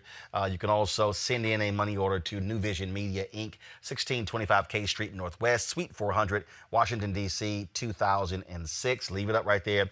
And again, folks, right now we got about 8,200 fan club members. Our goal by the end of the year is to have 20,000. So we would love to pick up another 1,800 that would get us to 10,000. And so our goal is to get our fan club members to give us $50 each. If you give more, great. If you can only give less, that's no problem. And again, because what that does is if we hit our 20,000 goal, that means our show is completely funded. We don't have to rely on advertisers, and trust me, we've got some great things we want to be doing for the election. And so please support us by joining our Bring the Funk fan club. All right, folks, let's talk about Kentucky. Senate Majority Leader Mitch McConnell faces a re-election race there. But also remember, Democrats can just pick up 4 seats to take over the U.S. Senate. Now, there's an election tomorrow. You've got State Representative Charles Booker, who's running against Amy McGrath for the Democratic nomination, but you got a bunch of whole other positions. What the hell is going on in that state where you're only going to have 200 early voting locations that are opened? Here's a video from the Booker campaign. Check this out. He never saw us coming. He never saw those medical bills pile up. He never asked what we needed. He spent trillions of dollars bailing out his friends while we lined up for unemployment. He let the government abandon America, abandon Kentucky. I explained to you how these types of laws would kill people. My life matters too, Speaker. You are out of order. Your 3 minutes are up. My life matters too. Black Lives Matter. He never saw us coming. I grew up in 40203, the poorest zip code in the state. I've been invisible to people like Mitch McConnell my entire life. From the hood to the holler, we've all felt invisible and alone. But finally, the power of the people is beginning to show. We've seen who keeps society running. It's the black janitors, the brown cashiers, the white folks stocking the shelves. The essential people are rising up. I've seen young people become preachers, cooks, medics. I've seen folks from the mountains. Everybody wrote off, fighting to say, my life matters. Nah, I don't feel alone anymore. I've seen America's future on the streets of Kentucky, a future where survival isn't so complex. My daughters can trust the water from their faucet. Brianna's door won't get kicked in. And the air isn't so toxic it could choke me out. We don't need to be so suspicious of our neighbors. We can build a world where you don't look over your shoulder when you walk down the street. You look forward. If people need health care, the government can provide health care for all. We know the government can help people get meaningful work, rebuilding America. From the hood to the highway, from the hood to the highway. Another political race that is heating up. Yesterday, the hashtag Booker beats Mitch was trending. I have a feeling he can shock the world. They got predictions, but you've got to vote. We don't need people in Washington telling us who should be our candidates in Kentucky. We need to elect our brothers, our sisters, our fellow good troublemakers. Only a movement can beat Mitch. Suddenly, he's getting nervous. Could there really be a movement in Kentucky which brings together blacks, whites, and Latinos, teachers, miners, and farmers, Republicans, Democrats, and independents standing up for working people, fighting for change? People, united! Look me in the eyes, Mitch. Have you seen any signs that suggests to you that Mitch McConnell is afraid of running against you? Can you see us now? Eugene, this race has been unbelievable in that Amy McGrath has raised $40 million. And there's a poll last week showing Booker, who's only raised about a couple of million with an 8-point lead. Now, the McGrath campaign says their internal pollings that she has a double-digit lead. But the fact that his campaign has really just surged as a result of these protests shows you this energy that is existing out there for people who want strong, authentic candidates, as opposed to a McGrath who says, I can work with Trump. Yeah, I mean, the thing is this, right? I think the turning point of this campaign, I believe, was a debate between Booker and McGrath. And McGrath did not have an answer for Black Lives Matter, did not have an answer why she wasn't out there standing with Black Lives Matter. And look, Booker has lived this life that, all of us black men live, right? And so what you're seeing here is when a moment whose time has come, you have to have somebody that's prepared, and Charles Booker is prepared. And you're seeing movement towards this campaign. You're seeing the momentum there. You're seeing, she's raised $40 million, because, D.C. is pretty much, was ready to crown her. But the voters of Kentucky is who decide this primary, and the energy is behind Booker. Look, Jackie. Avis. What's happening right now is this here: Booker is gaining, but the Democratic, the DSCC, put their thumb on this race. They basically said, "Want anybody but him." In fact, same thing happened to State Senator Royce West. Okay, his opponent, the Schumer-led DSCC, has said we're backing her. So they've chosen a white woman and Latino woman over two black men who are running in Kentucky and Texas. Yeah, not too surprised. That oftentimes happen where the DSCC, they choose their favorites, and it's rare. It's somewhere between rare and never that their favorite is actually a Black person. It's very, very, very extremely rare. So I'm not surprised that that has occurred. But at the end of the day, the voters choose. The voters choose. And it would be very, very amazing and interesting if he actually ekes out a victory, because that will tell us something about the transferability of the energy from the streets to the ballot box. This is an amazing test case. We know that last time in 2016, a lot of people who were active around the Black Lives Matter movement, some of them were very vocal about the fact that they didn't vote, right? Or didn't vote for president, just voted down ballot and had some other choices. It would be really interesting to see here that as this energy is continues to mount on the street, to see the transferability of that in the ballot box would be incredible, because it would show that, yes, it's important to be out and vocal and protest for your rights, but it's also important to make sure that you also make your voices heard at the ballot box so that those two faces of power can be wielded. We cannot underestimate the voter suppression, what is happening, because people are afraid of coronavirus there in Kentucky, Mustafa. To go from 3,700 statewide polling locations to 200 there in the county where Louisville is. They plan to use the convention center and just to line up booths. I mean, look, today was an early voting day, and I really hope all these Black folks are in line right now, or were in line voting in Kentucky, because tomorrow is going to be an absolute mess. I can see people in line tomorrow for 5, 6, 10, 12 hours.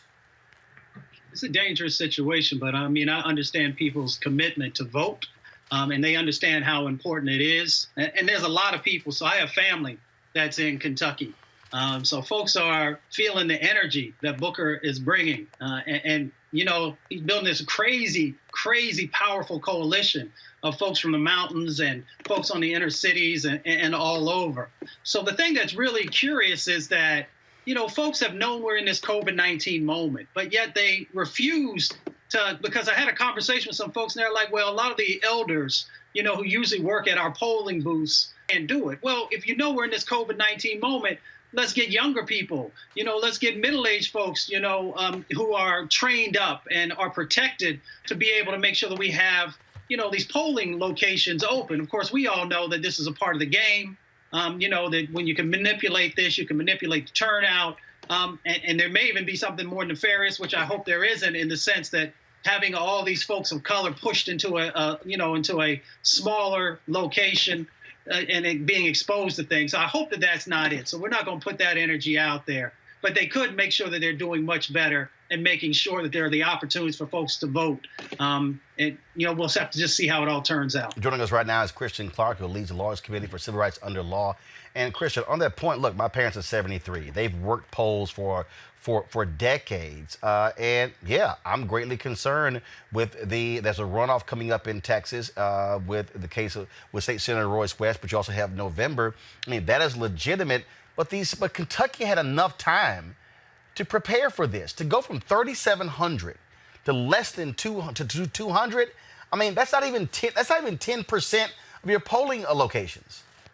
Yeah, and they had not turned on the TV and watched the chaos, the drama that unfolded in Milwaukee, in Atlanta, in Philadelphia, where similarly we saw the elimination or consolidation of polling sites. But this is quite dramatic, what's happening in Jefferson County, Kentucky. It almost defies logic. It's a large county. It's one of the largest in terms of its population. And for people who, have disabilities, people who don't live near public transportation, it may be challenging tomorrow. At this stage, though, we are very hopeful that everyone who wants to turn out and vote in person will have the opportunity to do so. We're out of time. Our election protection team will be working around the clock tomorrow. We encourage the public to call our nonpartisan hotline at 866-OUR-VOTE, 866-OUR-VOTE, if they encounter any problems voting at that expo center in Jefferson County or accessing the few polling sites that will be in operation in other parts of the state. There are other elections happening tomorrow in New York and in South Carolina and Virginia. We will be working all day long. But, you know, Roland, in the recent election in Georgia, we saw what happened when they shut down polling sites. People were confused about where to go. There were long lines, and we had to go to court to get poll hours extended. So if that's what it comes down to tomorrow, we're prepared to go into court to defend people's right to vote. But, you know, you do wish that Jefferson County just came up with a better plan and gave people more than a single option on election day. But we will be vigilant and prepared to fight. And that's some 600,000 people in that county that will only have one voting location. So now, now you got to deal with transportation, getting to the voting location where normally you're down. And again, that's where you have more African Americans. Half of the African Americans in Kentucky live in 2 counties. That's right. And look, I'm glad that you are spotlighting this problem. The city is actually going to run a shuttle from Union Station in Louisville to the Expo Center. If you go on the Jefferson County Board of Elections website, you can't find that information. They are not working to ensure people are armed with all the information they need to go and vote tomorrow. So I'm glad that you're shining a spotlight on this. I am hopeful that people will turn to us as a resource and call the Election Protection Hotline at 866-OUR-VOTE. Right now, it's come down to kind of these grassroots efforts to make sure that people are armed with the information they need to get out and vote tomorrow. And, you know, I just want to acknowledge that we're 101 days out from the tragic killing of Breonna Taylor. So I'm very hopeful that a lot of the anger that we have been seeing in Kentucky over the last several weeks will translate into high voter turnout tomorrow, because this is another way for people to exercise their voice, to show up and vote.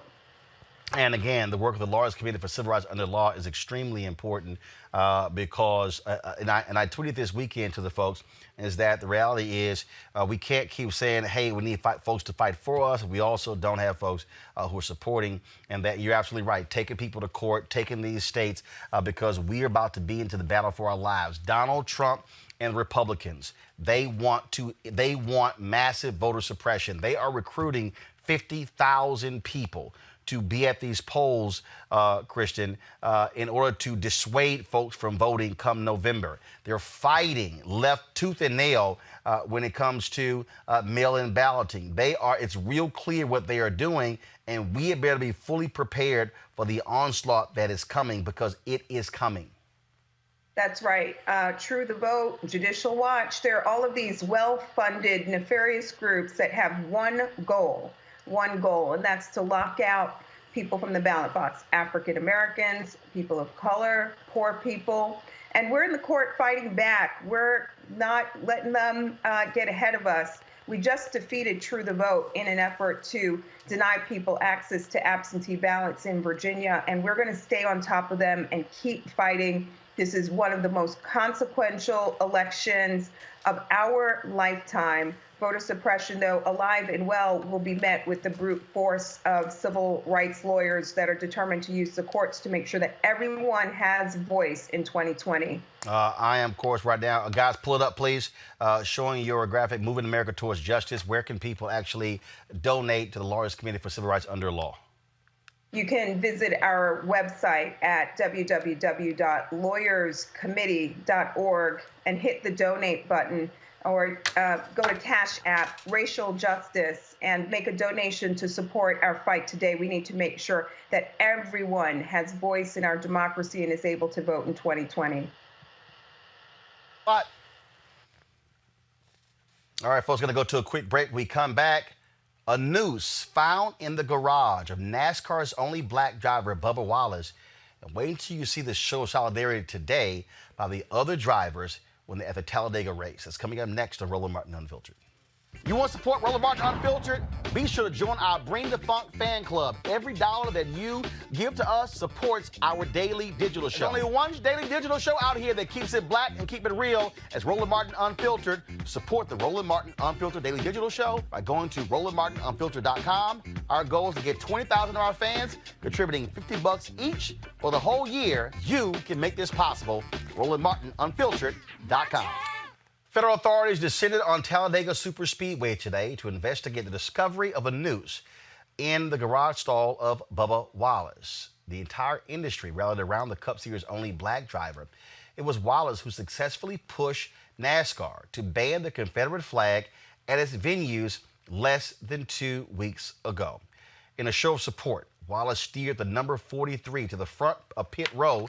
NASCAR's champion Kyle Busch pushing the famous car on one side and close friend Ryan Blaney pushing on the other. The entire 40-driver field and all the crew members followed. Guys, roll a video, please.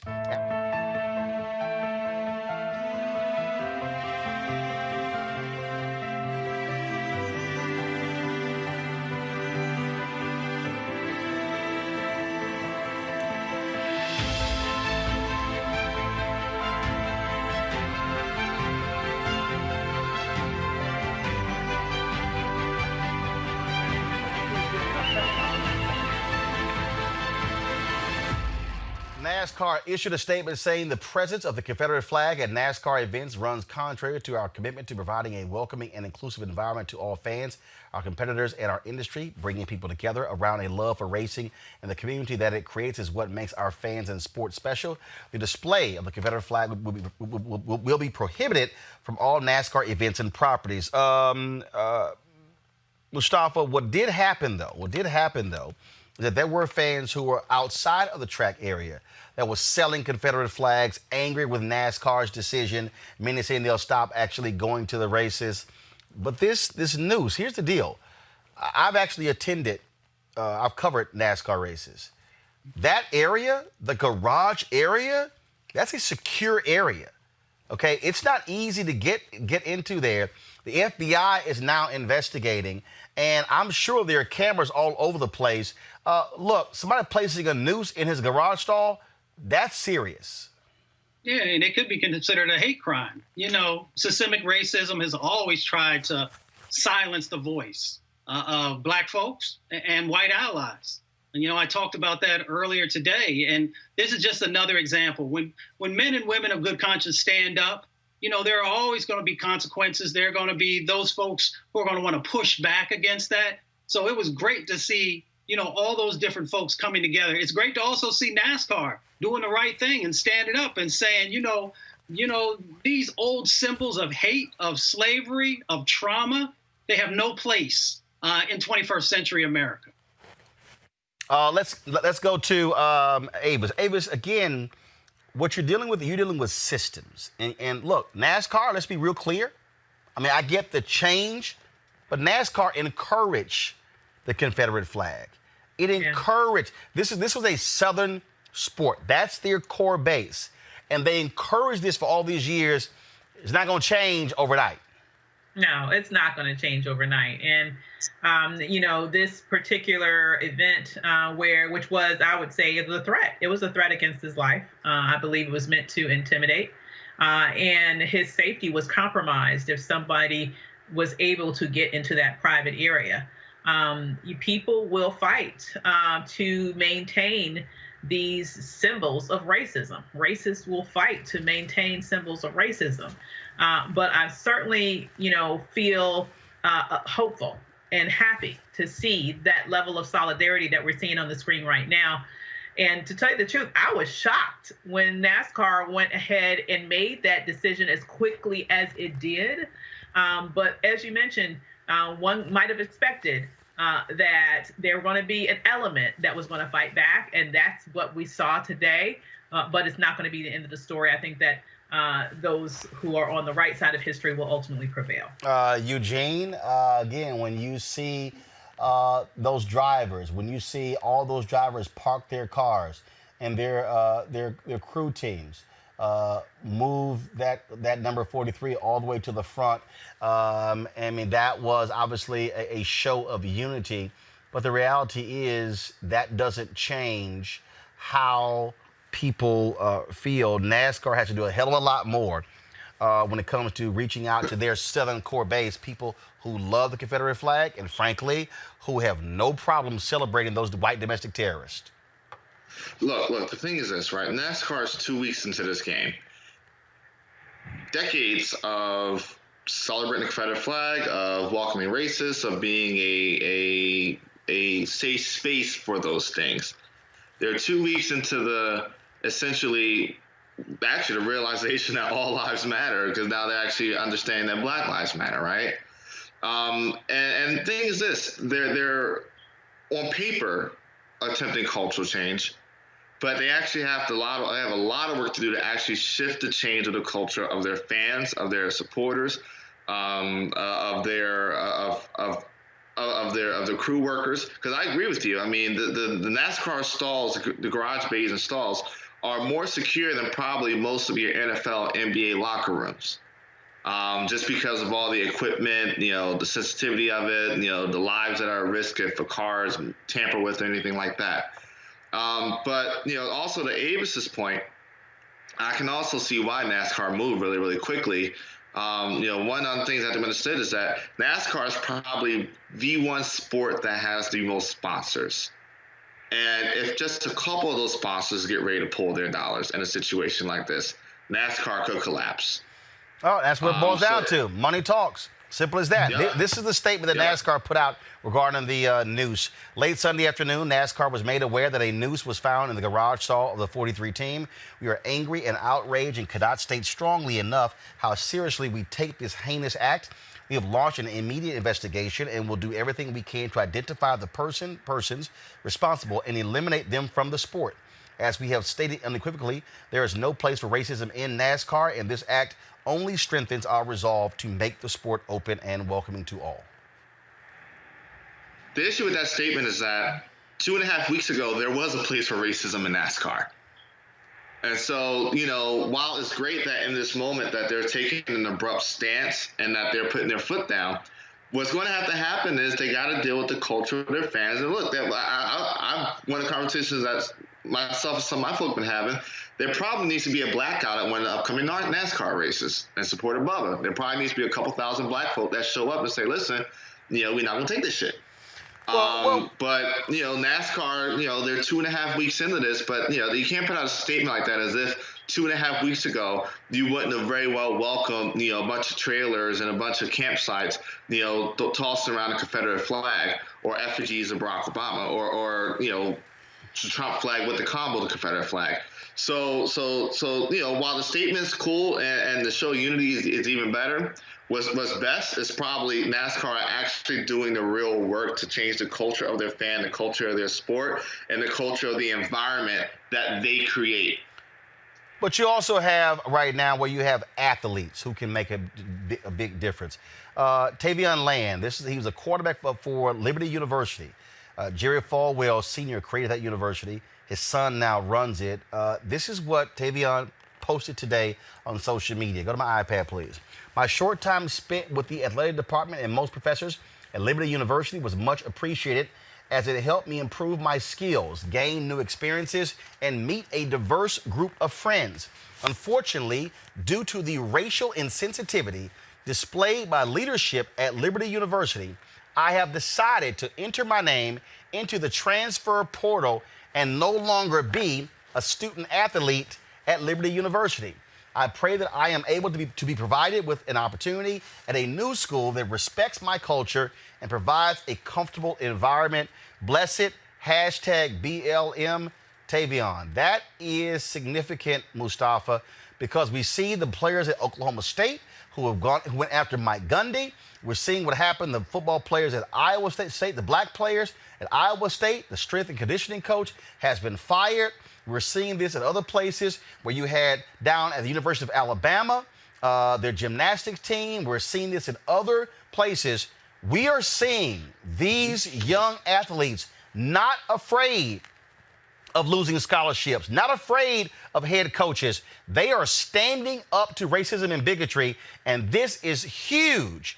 If more of them do that, if more of them leave these schools, if more of them tell these Division I schools like Clemson, if you don't take these buildings down named after these racists like John Calhoun, we ain't coming. I'm telling you right now, them white folks at Clemson and Alabama and Auburn and Texas A&M and all these universities, they are going to do what they say because they cannot have big-time football without black ball players.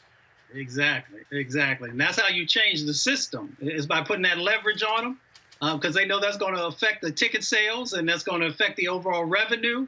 And it's big money, for many of these colleges and universities. And, it's good to see the work of, all these incredible folks from our past, Muhammad Ali, from Kareem Abdul-Jabbar, from our brother Jim, all that work that they did years and years ago. Now we've got all these young brothers and sisters who are standing up and say, if you're not going to respect our people, you're not going to respect our culture, then, we are willing to take it someplace else. Let's talk about this here, folks. The Camden City School District in New Jersey will begin the process to rename Woodrow Wilson High School. Camden School Superintendent Katrina McComb says the decision came in light of the protests and outrage after the death of George Floyd. Now, many in the community raised their concerns about the school being named after someone who was one of the most violent racists ever to serve in the White House. That is significant.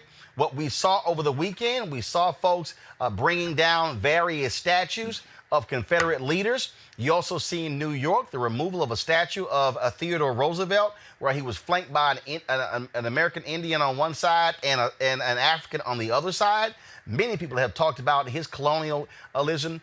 You also have, there was a Ulysses Grant statue that came down. Now you got white conservatives, Avis, who are complaining, saying, oh, you're going to start bringing down or you start bringing down Jefferson, bringing down Washington as well.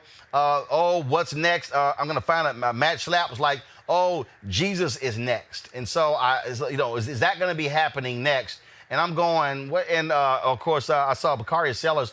He said, nah, Jesus is fine. He said, because he was a refugee from Palestine. Y'all would have put him in cages.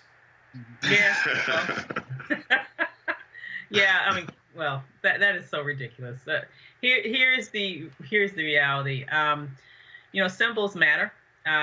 They display what a culture values. It's always been amazing to me. I've never really understood. I've traveled in a lot of different countries, including Germany, and I've yet to see a nation on earth that has deities to traitors. I've yet to see that anywhere else on earth. Nowhere but here. And so what these symbols represent is not what their proponents claim they represent. It's not about their heritage. It's about hate. It's about the disturbing, the very bloody, the very ugly history of America that for some reason they want to maintain, because they want to maintain a sense of control. And subjugation at the same time, right? And so these matter. Now, I'm hoping that, we continue to move forward in replacing these deities with those that deserve lifting up. But at the same time, as we do this, that we continue to push forward with other sort of policy advances that we need to make sure that while this is an important part that we need to focus on, it's certainly just one part that we need to focus on in order to create the broad-scale systemic change that we need in order to create a more fair America. Speaking of that, 8 correctional officers of color have filed discrimination charges against Ramsey County in Minneapolis. Ramsey County Jail is where Derek Chauvin, the former Minneapolis police officer who killed George Floyd, is being held. The 8 guards allegedly say that supervisors barred them from guarding and being on the same floor as Chauvin. They were replaced with white officers. Really? Really, Eugene? Well, I mean, lots of words on this. I mean, this is crazy. These gentlemen have not displayed the racism that came from Officer Chauvin. Their job should not be affected because he's a prisoner. They should be allowed to continue to do their jobs. And I hope the county pays them out very handsomely for violating their rights as employees. This just shows how deep systemic racism goes within law enforcement, right? Here you have an officer who was transferred outside of the county where he was, arrested and probably should be held, to a new county. And then the new county comes in and says, hey, let's get rid of all the black COs that be overseeing them. It's appalling. It's appalling, but it's what should be expected. And the thing is this, if they don't trust the black COs to watch over him because of what may happen because of what he did, how do they think black people feel when he's out, when officers like him are out in the street just running free? How about this one here? You want to talk about officers? Y'all remember the story where these 3 cops in New York said that they were poisoned at a Shake Shack? And then what did supervisors do in the union? Put a statement out and sent cops there. Roland, go to my iPad, please. And so they blocked off. They brought the crime scene tape out, went through this big old show. Y'all, guess what? Cops lied. Union lied. They checked the video. Nothing nefarious was done to the Shakes. They were not poisoned. Mustafa, no shot cops lying. Okay, all of a sudden now, all people, people were saying boycott Shake Shack. They poison the blue. Well, in fact, this is today's New York Post. The 3 cops at the center of the NYPD milkshake poisoning scandal never even got sick.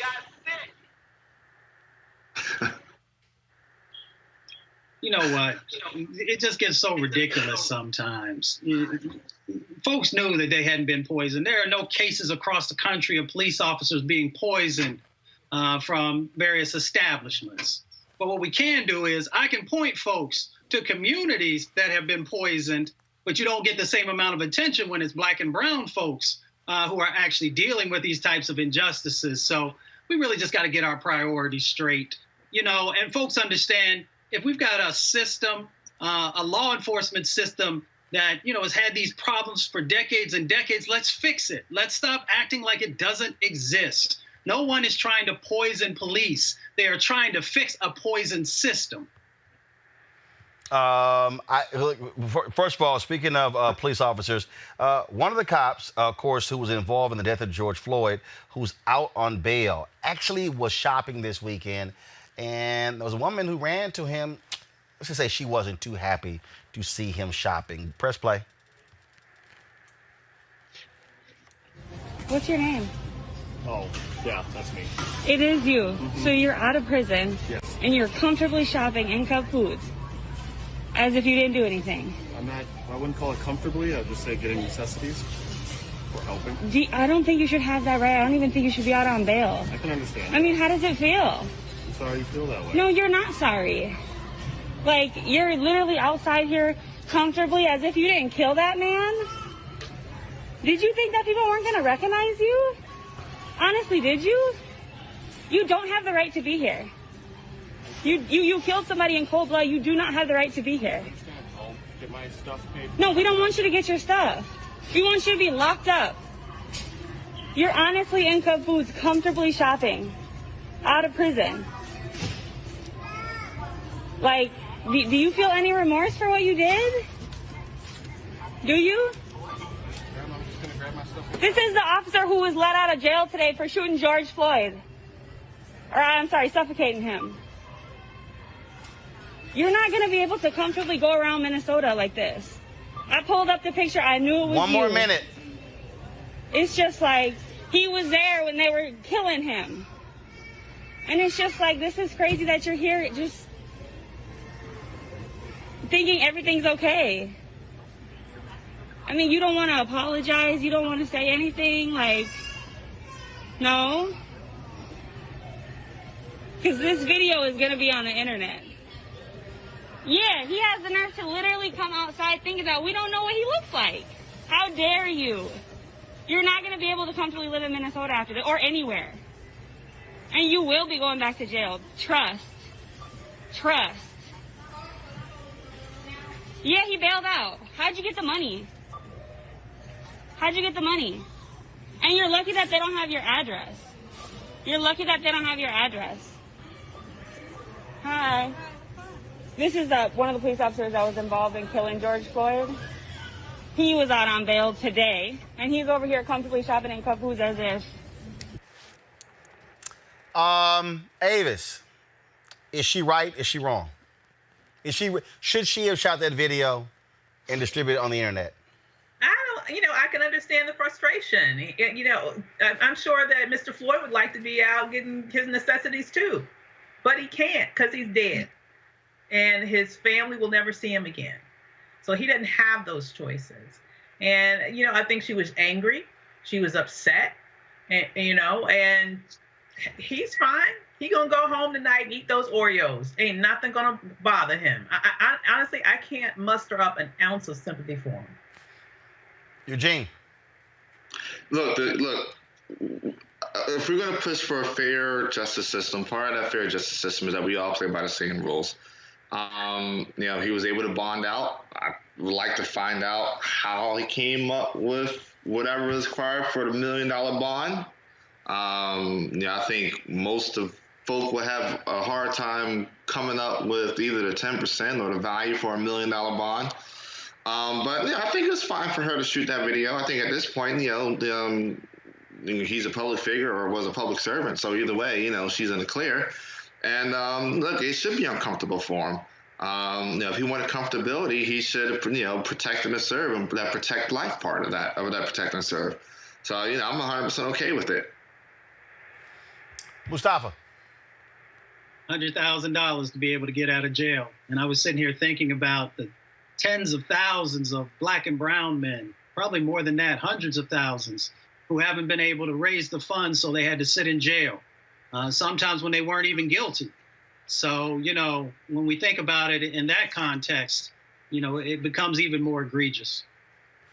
All right, folks. I certainly appreciate it. Thank you so very much, Mustafa, Avis, and Eugene for being on the panel today. Folks, don't forget, if you want to join our Bring the Funk fan club, please go to RolandMartinUnfiltered.com. Our goal is to get 20,000 of you to support what we do. If you're watching us on YouTube right now, nearly 6,000 of you are. You can give right there on YouTube. So all you got to do, you can just simply go to Cash App, $RM Unfiltered, PayPal.me/R Martin Unfiltered, Venmo.com/RM Unfiltered. You can also, of course, send us a check to New Vision Media, Inc., 1625 K Street Northwest, Suite 400, Washington, D.C., 2006, 20006. Also, a lot of y'all been asking about, of course, getting some of the product for the show. Go to my iPad. If you go to teespring.com, actually go to RolandMartinUnfiltered.com. We have the link there. You can actually get some of the product for the show. You see it all right here. Is Eugene gone? Because I'm gonna show y'all this photo here. We got our shirts. We also have our, of course, not the right kind of black shirts. You will see that shirt right here as well. And Eugene's parents are big supporters of the show. And so let me do this here, y'all. They celebrated Father's Day in their Roland Martin Unfiltered shirts. Let me pull this up, the photos. Oh, my goodness. Where do you, Eugene, did you text it to me or... I'm trying to find. No, I know what he did. I think he posted them. I think he posted them on his Twitter page. So let me go to his Twitter page. I told him I was going to show this. His father is an alpha, and so I gotta give him some love right here on the show. So let me see if I can find media. Here we go. And so this is a photo of Eugene Craig's parents rocking their Roland Martin Unfiltered shirts and mugs. And so we certainly appreciate them being supporters of the show. So again, if you go to RolandMartinUnfiltered.com, you'll see the link right there where you can get our gear. And so we certainly appreciate that.